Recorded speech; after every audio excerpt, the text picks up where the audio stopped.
एक गहरे और दिलचस्प जंगल में एक छोटी सी लड़की रहती थी जिसका नाम लूना था। बहुत छोटी उम्र से लूना ने जंगल के जानवरों के साथ बातचीत करने की खासियत दिखाई। परिंदे उसके लिए अपनी धुन घुंघराते थे, बनारे खुश मिजाज से बकबक करते थे और शैडोल हाथी उसे अपने कदीम इल्म से नवाजते थे। लूना के गांव में, जो जंगल के किनारे था, एक शांति भरा माहौल था जिसे कुदरत की इज्जत होती थी।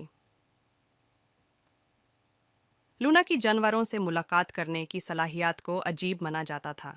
जब लूना बड़ी होती गई, उसने महसूस किया कि उसके इस तोहफे के साथ एक जिम्मेदारी भी आई थी, जंगल और उसके बाशिंदों को बचाना।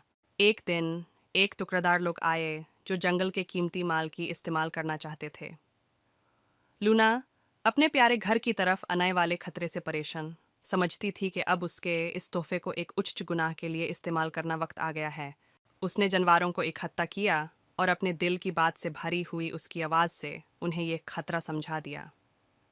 जानवर लूना की गुजारिश को समझ गए और अपने अपने खासी तरीकों से उसकी मदद करने को तैयार हो गए। परिंदे लूना को लोगों की हरकतों की खबर देने लगे, जब कई बंदर दरख्तों में छलांग लगा रहे थे और तवज्जो खींचने के लिए। लूना अपने जानवरों के साथ तय करदा मकसद के लिए लोगों के सामने आई।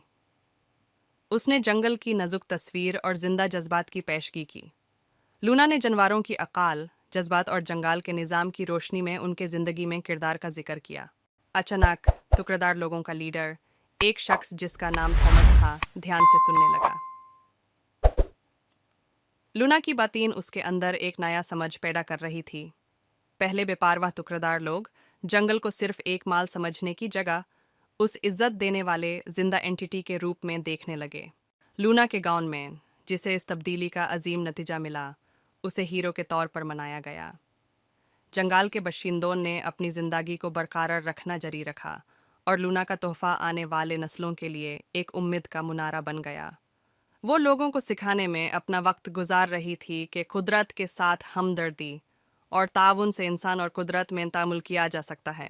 इस तरह लूना और जानवरों वाले कहानी एक लफ्ज़ गोया दस्तान बन गई, जो सबको याद दिलाती है कि समझ और हमदर्दी इंसानों और कुदरत के दरमियान फसले को कम कर सकती हैं, जिसकी वजह से दोनों साथ में खिलते हैं।